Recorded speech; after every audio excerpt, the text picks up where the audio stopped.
കർണാടകയിലെ വാർത്തയിലേക്ക് തന്നെ പോയാൽ ഷിരൂരിൽ കാണാതായ അർജുനു വേണ്ടിയുള്ള തെരച്ചിലിന് ഉപയോഗിക്കുന്ന റഡാറിന്റെ പ്രവർത്തന രീതിയെക്കുറിച്ച് പരിശോധനാ സംഘത്തിൽ ഉള്ളയാൾ ഷിരൂരിൽ നിന്ന് KJ ശ്രീജിത്ത് തയ്യാറാക്കിയ റിപ്പോർട്ടിലേക്ക്.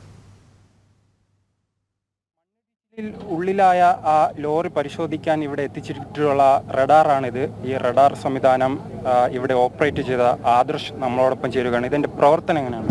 അതായത് ഇതാണ് ഈ കാണുന്നതാണ് ആൻറ്റിന. അതിൽ നിന്ന് സിഗ്നൽസ് പോകുന്നു. അത് പലതരം മീഡിയം, അതിപ്പോൾ ഏത് മീഡിയം ആണെങ്കിലും നമുക്ക് തിരിച്ചറിയാം. അത് മെറ്റൽ ആണെങ്കിലോ എയർ ആണെങ്കിലോ എന്താണെങ്കിലും നമുക്ക് തിരിച്ചറിയാം. അത് തിരിച്ചു വരുന്നു. ആ സിഗ്നൽസ് ഇതുവഴി ഇത് ഈ കൺട്രോൾ യൂണിറ്റിൽ പ്രോസസ്സായി നമ്മൾ ഇതിനകത്ത് വിഷ്വലൈസ് ചെയ്യുന്നു. അപ്പം ഇതിനകത്ത് എന്ത് ചേഞ്ച് ഉണ്ടെങ്കിലും ഇപ്പോൾ എടുത്തു വെച്ചേക്കുന്ന ഇതെന്ന് പറയുന്നത് ഇതും തറയും തമ്മിലൊരു ചെറിയ എയർ ഗ്യാപ്പ് ഉണ്ട്. അതാണ് ഈ കാണുന്നത്.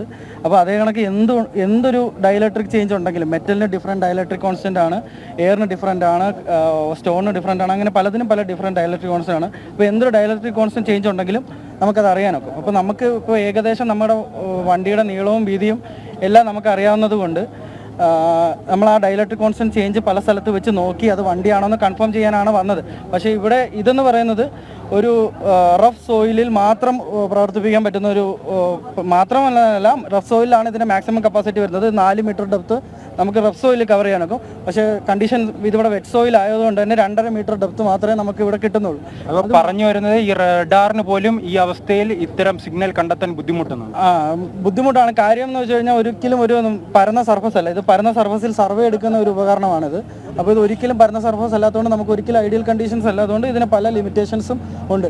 ഇവർ കൂടുതൽ സ്ഥലം അവർ ഭയങ്കര സഹകരണമായിരുന്നു. നമ്മൾ പറയുന്ന സ്ഥലമെല്ലാം നിരത്തി തന്നു. അങ്ങനെ എന്നിട്ട് നമ്മൾ റീഡിങ് എടുത്തു. അങ്ങനെ ഒരു സ്ഥലത്ത് നമുക്കൊരു ചെറിയ മാറ്റം, അതൊരിക്കലും വണ്ടിയാണെന്ന് പറയാനൊക്കത്തില്ല. അവിടെ ഡയലക്ട്രിക് കോൺസ്റ്റന്റ് ചേഞ്ച് വരുന്ന എന്തായാലും അവിടെ ഉണ്ടായാൽ മതി. അപ്പോൾ അതാണ് അവിടെ കണ്ടത്. അതാണ് എല്ലാവരും തെറ്റിദ്ധരിച്ച് അവിടെ എന്തോ ലോറിയുടെ സിഗ്നൽ കിട്ടി എന്നുള്ള രീതിയിൽ പറയുന്നത്. അതായത് ഡയലക്ട്രിക് കോൺസ്റ്റന്റ് ചേഞ്ച് ഉള്ള എന്തോ ആവാം. ആ പൊളിഞ്ഞ് കിടക്കുന്ന ടവറിന്റെ ഒരു പീസായിരിക്കാം അതിൻ്റെ അടിയിൽ. അതോടൊപ്പം ഈ വലിയ പാറയെല്ലാം ഉണ്ടല്ലോ, ആ പാറയ്ക്കുള്ളിലെല്ലാം ഈ ലോറിയുടെ പുറത്തേക്ക് വീണ സാഹചര്യം ഉണ്ടായി. ഇത് വെച്ച് കണ്ടുപിടിക്കാൻ കഴിയും നമുക്ക്? വലിയ പാറകൾ കണ്ടുപിടിക്കാൻ കഴിയും. അതിനടിയിലോട്ട് സിഗ്നൽ എത്രത്തോളം പോവും, ആ പാറ എത്രത്തോളം സിഗ്നൽ കടത്തിവിടും എന്നുള്ളത് അനുസരിച്ചിരിക്കും. എന്നാലും മെറ്റൽ ഉണ്ടെങ്കിൽ അറിയാൻ പറ്റുന്നതാണ്. കോൺട്രാസ്റ്റ് ചേഞ്ച്, ഇതിൽ കോൺട്രാസ്റ്റ് ചേഞ്ച് വന്ന് മെറ്റൽ ഉണ്ടെങ്കിൽ വളരെ വ്യത്യാസമായിരിക്കും കോൺട്രാസ്റ്റ്. എന്തായാലും അവസാന ഘട്ടത്തിലും വലിയ പ്രതീക്ഷയിലാണ്. അതിനകത്ത് 8 ദിവസം വരെ ജീവൻ നിലനിർത്താനുള്ള സെറ്റപ്പ് ഭാരത് ബെൻസിൻ്റെ പുതിയ വണ്ടികളിലുണ്ടെന്ന് പറയുന്നു. എന്തായാലും പ്രതീക്ഷയിലാണ്. അവർ കുറച്ചും കൂടെ ഒതുക്കി തന്നിട്ട് വീണ്ടും ഇതിൽ ടെസ്റ്റ് നടത്തണം എന്നാണ് കരുതുന്നത്. ഈ അവസാന നിമിഷത്തിലും ഈ ദൗത്യസംഘം വളരെ വലിയ പ്രതീക്ഷയിലാണ്.